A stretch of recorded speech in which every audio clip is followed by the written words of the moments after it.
Hello दोस्तों, तो कैसे हैं आप सब लोग। स्वागत करता हूं मैं आपका आपके अपने चैनल मैथ जीरो से में, जिसमें हमने अब तक क्लास 10th मैथ का पहला चैप्टर, दूसरा चैप्टर, तीसरा चैप्टर कंप्लीट कर लिए हैं और चौथे चैप्टर में भी हमने गुणांक और जिसमें हम गुणांक और हमने शून्यक, मूल, अल्फा, बीटा इन पे बात कर ली है। 4.1 कंप्लीट कर लिया है। आज हमारी एक्सरसाइज चलेगी 4.2। एक्सरसाइज की हम बात करेंगे 4.2।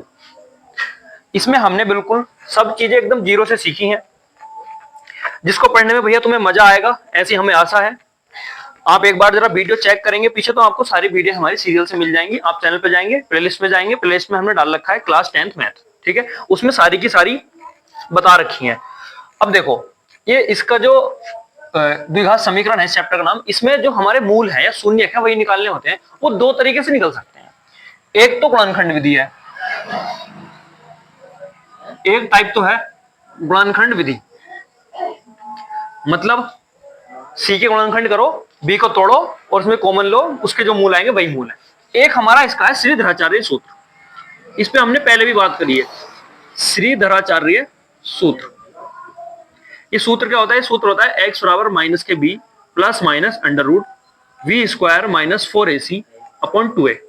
अब किसी को ये जानना है ये ए वी सी क्या है, इसी चैप्टर की तुम सबसे पहली क्लास देखो, उसमें हमने इसके अलावा कुछ भी नहीं बताया है। सिर्फ यही बताया कि गुणांक क्या है, गुणांक एबीसी गुणांक है, ये क्या है, और शून्य क्या होते हैं, अल्फा बीटा क्या होते हैं, ठीक है। तो आप एक बार इसको चेकआउट करेंगे तो आपको मिल जाएगा, ठीक है भाई। यहां तो किसी को दिक्कत, यहां तो सबको समझ में आओगा। अब देखो, हम बिना टाइम वेस्ट किए करते हैं भैया, 4.1 शुरू करते हैं, सही है।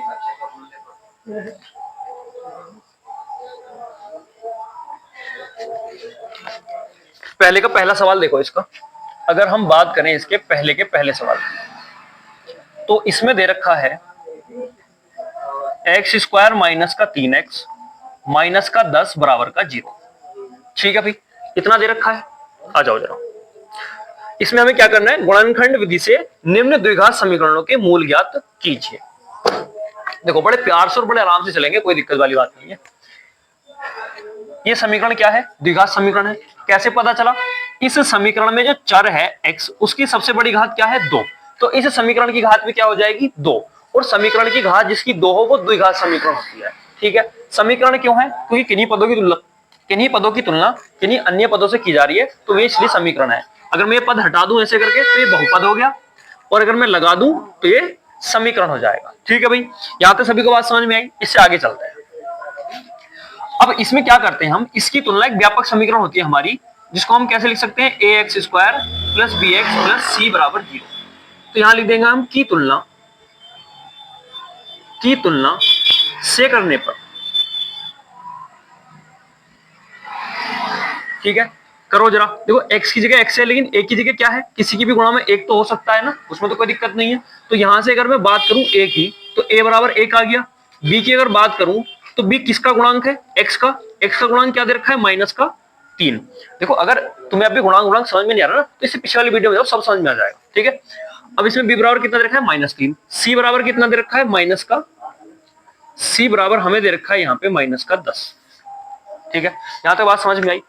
इसके बाद क्या करते हैं, जो हमारा ये C है और जो हमारा ये A है, इनकी गुणा करते हैं। रफ कार्य है, थोड़ा सा रफ कार्य ये है, इसकी इससे गुणा करो, कितना है? 10। चिन्ह से कोई मतलब नहीं है, इस 10 के फैक्टर करो। 10 के जब हम फैक्टर करेंगे तो हो जाएगा 2 पंजे 10 और 5 गुना 5। फैक्टर आए 2 गुना 5। अगर 2 से अधिक फैक्टर आते तो उनको हम पहले 2 फैक्टर बनाते। और कैसे बनाते? कि हमारा B आ जाए, हमारा जो B है ये हमें मिल जाए, ऐसे हम फैक्टर इसके करते हैं। B क्या है? 3। चिन्ह को छोड़ देंगे, B क्या है? 3। अब देखो, 5 में से 2 जाएंगे तो 3 ही तो बचेंगे। तो हमारा इसमें काम क्या होता है कि A की C से गुणा करो, जो हमारा C आया, A से C की गुणा करके आया, उसके फैक्टर करो, और उसके फैक्टर करने के बाद जो गुणनखंड आए, अगर 2 आए हैं तो सही है, ज्यादा आते तो उनको 2 ऐसे गुणनखंड बनाओ जिसको जोड़ के या घटा के हमारा B मिल जाए, या हमारा ये 3 मिल जाए। तो मैंने देखा 5 दूनी 10, 5 में से 2 गए 3, ठीक है भैया। आ जाओ। अब समीकरण क्या है हमारी? समीकरण है एक्स स्क्वायर माइनस 3। इस 3 को मैंने तोड़ लिया। कैसे तोड़ लिया? देखो, ये गुणनखंड विधि कहती है इसको तोड़ना होता है। तो इसको कैसे तोड़ेंगे? 3 को तोड़ा हमने 5 माइनस 2। देखो, 3 को तो हम कई तरीके से तोड़ सकते हैं, 4 माइनस 1 ऐसे भी तो लिख सकते हैं, तब भी तो 3 ही आएगा, ठीक है। 2 प्लस 1 तब भी 3 ही आएगा, लेकिन हमने ऐसे ही क्यों तोड़ा? इसका रीजन ये है, हम इसकी सी की गुणा ए से करते हैं, इस सी के फैक्टर करते हैं, जो फैक्टर आते हैं उन्हीं को तोड़ते हैं, उन्हीं को जोड़ते हैं। ठीक है, इतनी बात समझ में आई? ठीक है भैया, यहाँ पे x लिखा हुआ है, मैंने x लिख दिया, फिर माइनस के 10 है 10 लिख दिया, बराबर में 0 दे रखा है। यहाँ तक किसी को दिक्कत? अब देखो इसकी भी अंदर गुणा करेंगे, इसकी भी। ब्रैकेट के कोई बाहर दो चीज हो चाहे उससे अधिक चीज हो, जो भी चीजें हैं इनकी गुणा कहाँ होती है, इससे भी होगी और इससे भी होगी। देखो करो जरा, तो ये हो जाएगा हमारा एक्स स्क्वायर माइनस का 5, और x से कर देंगे तो 5x, माइनस माइनस प्लस, 2 के x से कर देंगे तो 2x, और फिर क्या देखा हमारा माइनस का 10 और बराबर का 0। ठीक है भाई, इतनी बात सभी को समझ में आई? अब देखो 4 पद हो गए, 2 ये रे। अब इन 2 पदों में जो कॉमन है वो कॉमन ले लो, यहाँ x है, यहाँ x है, यहाँ 5 है, यहाँ कुछ नहीं है, तो सिर्फ x कॉमन है। यहाँ से एक x बचा, यहाँ से माइनस का 5 बचा, x तो बाहर चला गया, प्लस इसके जैसा ब्रैकेट यहाँ बनाएंगे, बीच में माइनस चिन्ह बना हुआ है, लेकिन क्या है x, यहाँ क्या है 2x, तो ये 2 कॉमन जाएगा, इससे पता चल गया इसके जैसा बनाएंगे। तो यहाँ 2 था तो 2 कॉमन ले लो, तो यहाँ से बच गया x। अब ये क्या, इसको क्या लिख सकते हैं, 10 को 5 गुणा 2, 2 चला गया तो क्या बचा 5, तो यहाँ आ जाएगा x माइनस बराबर का 0। या सीधा सीधा ऐसे देख लो, इसके जैसा बनाते हैं। ठीक है, अब देखो ये यहाँ भी है, यहाँ भी है, तो ये कॉमन आ जाएगा, तो हमारा x माइनस का 5 कॉमन आ गया, तो यहाँ से क्या बच गया, इधर से x माइनस 5 चला गया तो x बचा, इधर से चला गया तो 2 बचा, तो ये हमारा बच जाएगा प्लस का 2 बराबर का 0। अब यहाँ लिखते हैं हम तुलना करने पर, देखो अगर ये दोनों का प्रोडक्ट ये गुणा 0 है, तो या तो ये 0 होगा या ये 0 होगा। अब इसमें से कोई सा एक 0 है ना, तो मैं क्या करूं, हमें नहीं पता कौन सा 0 है, तो दोनों को 0 के बराबर रख दो, यानी कि x माइनस 5 बराबर 0 और x प्लस का 2 बराबर का 0। ठीक है भाई, इतनी बात समझ में आई? अब देखो ये इधर माइनस का है तो उधर काय में जाएगा, प्लस में, यानी कि x बराबर कितना आ जाएगा, यहाँ से 5, और यहाँ से कितना आ जाएगा, x बराबर माइनस का 2, क्योंकि इधर प्लस है, अगर हम इसको पक्षांतर करेंगे, दूसरे पक्ष की ओर लेके जाएंगे, तो इसका चिन्ह चेंज हो जाएगा, क्या हो जाएगा, माइनस का 2। ये जो चीज निकल के आई ना, x के 2 मान, यही हमारे मूल शून्यक या अल्फा बीटा कहलाते हैं। इसको कोई से को भी अल्फा मान लो, कोई से को भी बीटा मान लो, इसको मान लो चाहे इसको मान लो। ठीक है, इन्हीं का नाम हमारा शून्यक है या मूल है। तो हमने इसके 2 मूल ज्ञात कर लिए। द्विघात समीकरण के 2 ही मूल होते हैं, अधिकतम 2 मूल हो सकते हैं बस। ठीक है भैया, तो ये हमारे आगे मूल है। बताओ किसी को समझ में नहीं आया? बिल्कुल 0 से लेके चलते हैं भैया, है ना। चैनल का नाम भी हमने ऐसे ही रखा है, मैथ 0 से। जिसकी समझ में ना आए, अब भी नहीं आया तो एक बार कमेंट करके बता सकता है कहाँ पे समझ में नहीं आया। कोई तुम्हारी समस्या, कोई प्रॉब्लम है, कोई सवाल है जो नहीं हो रहा, कमेंट में लिखो। कोशिश करेंगे कि तुम्हें वीडियो बना के ही उसका जवाब दें, है ना, वरना सॉल्यूशन तो हम हाथों हाथ भेज सकते हैं। अगर हमने कमेंट पढ़ लिया है तो तुम्हारा 10 से 15 मिनट के अंदर आ जाएगा, वरना 1 या 1.5 दिन के अंदर तो हम किसी का भी सॉल्यूशन दे सकते हैं। ठीक है भैया, क्योंकि कभी कभी कमेंट नहीं ध्यान जाता है, नहीं पढ़ी जाती है, ऐसा भी होता है। ठीक है, और तुम्हारे एग्जाम पास आ रहे हैं, तुम्हें पता है, तो हम तुम्हें प्रैक्टिस के लिए जो बहुविकल्पीय प्रश्न है, कम से कम मैं अपनी तरफ से बता रहा हूँ 200 से 250 के बीच में तुम्हें सिर्फ ऑब्जेक्टिव क्वेश्चन प्रैक्टिस के लिए दूंगा। आप हमारे साथ जुड़े रहें, हम आपको व्हाट्सएप ग्रुप या टेलीग्राम ग्रुप किसी भी माध्यम से हम आपको प्रोवाइड करा देंगे वो क्वेश्चन। ठीक है, बस हमारे साथ जुड़े और बने रहें और देखते रहें मैथ 0 से। ये बताएं कितना हो गया? ठीक है भाई, अब इसका अगला क्वेश्चन करते हैं। देखो दूसरा बहुत आसान क्वेश्चन है, दूसरा मैं नहीं कराऊंगा, मैं तीसरा कराऊंगा। तीसरे पे आ जाओ। अगर हम तीसरे को देखेंगे तो तीसरे में लिखा हुआ है √2 x square plus 7x plus 5 √2 और बराबर का 0। ठीक है भाई, कितना समझ में आया?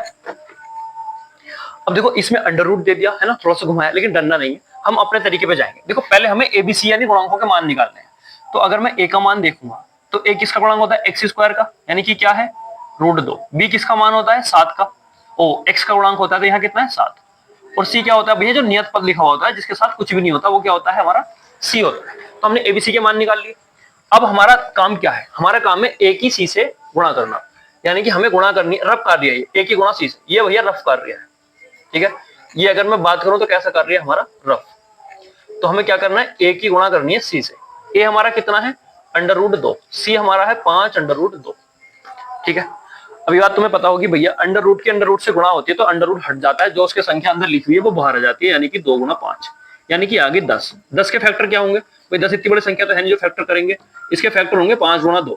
ये फैक्टर ऊपर हो भी रखे थे वैसे, है ना, उसमें कोई दिक्कत नहीं। अब हमें 5 गुणा 2 से क्या लाना है, जोड़ के घटा के b क्या है 7। तो 5 को और 2 को जोड़ दूंगा तो भैया 7 आ जाएगा। हमारा काम यहाँ से बिल्कुल हो गया। उसी मेथड से चले, कोई दिक्कत परेशानी, और उसी से हमने कर भी लिया। अब जरा इसको तोड़ दो बी को। देखो जो पूरा ऐसे लिखूंगा मैं √2x² प्लस 7 को लिखूंगा मैं 5 प्लस के 2। कैसे तोड़ा? एक ही सी से गुणा करके फैक्टर करके, वरना 4 और 3 भी 7 होते हैं, 5 और 2 तो होते ही होते हैं, 6 और 1 भी होते हैं। ठीक है, 9 में से अगर 2 घटा देंगे तब भी 7 आएगा, तो कुछ भी कर सकते थे, लेकिन कोई निश्चित तरीका तो होना चाहिए ना। तो वो तरीका ये, एक ही सी से गुणा करो, उसके फैक्टर करो, उसके फैक्टर को जोड़ो, उसके फैक्टर को घटाओ। ठीक है भैया, यहां आ जाएगा x प्लस 5 √2 बराबर का 0। इतनी बात समझ में आई? अब क्या करेंगे, इसकी गुणा कर देंगे। तो देखो प्लस जो चिन्ह है वो फर्क तो डालता नहीं है, तो ये जाएगा प्लस का 5x प्लस का 2x, ये आ जाएगा प्लस का 5√2। इसके बाद का स्टेप है, दो पद ये है, दो पद ये है, दोनों में से कॉमन ले लो जो भी है। देखो यहाँ 5 है, यहाँ √2 है, कोई भी कॉमन नहीं है, x कॉमन है तो x कॉमन ले लो। यहाँ से बचा √2, एक x चला गया तो एक x बचा, यहाँ एक x था वही चला गया तो यहाँ से बचा 5। यहाँ से देखो, यहाँ से क्या कॉमन लेंगे, ये √2 नहीं होना चाहिए। अगर इसके ऐसा ब्रैकेट बनाना है तो यहाँ √2 नहीं होना चाहिए, तो ये √2 ही कॉमन ले लो ना। ये वाला √2 अगर मैं कॉमन ले लूंगा, देखो 2 को कैसे लिख सकते हैं, 2 को ऐसे लिख सकते हैं, 2 को √2 गुणा √2।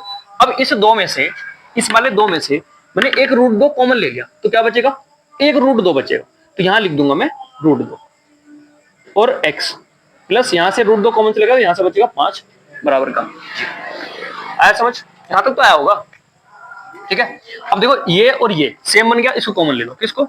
ये है हमारा √2x प्लस का 5, इसको कॉमन ले लो। तो यहां से क्या बचा, यहां से x बचा, यहां से प्लस का √2 बचा, यहां से x बचा, यहां से प्लस का √2 बचा, और बराबर में क्या आ जाएगा हमारा 0। ठीक है, अब एक लाइन लिखेंगे यहां, तुलना करने पर, तुलना करने पर जैसे हम तुलना करेंगे दोनों को 0 के बराबर रख देंगे, यानी कि √2x प्लस 5 बराबर 0 और x प्लस का √2 बराबर का 0। निकालो जरा x का मान। देखो x का मान निकालना है तो x को तो यहीं छोड़ो, ये प्लस में उधर काय में जाएगा माइनस में। x का मान निकालना है, x को यहीं छोड़ो, ये गुणा में काय में पहुंचेगा भाग में, तो जाएगा -5/√2। यहां से निकालो, ये जब प्लस में उधर काय में पहुंचेगा माइनस में, तो जाएगा माइनस का √2। ठीक है, यही हमारा क्या हो जाएगा इसका आंसर। मूल निकालने से दोनों निकल गए। ठीक है भाई, आज हम इस क्लास में इतना ही कराएंगे, थोड़ी छोटी क्लास है ना, थोड़ी तकनीकी प्रॉब्लम के कारण हमें इतना ही कराना है। सही है, अगर आप 0 से मैथ सीखना चाहते हैं तो हमारे साथ बने रहें, पिछली वीडियो देखें, कल तक का वेट करें, कल तुम्हारे लिए नई वीडियो पूरी एक्सरसाइज की लगभग में हम अपलोड कर देंगे। ठीक है भैया जी, उतारें, और कोई दिक्कत हो कमेंट में एक बार जरूर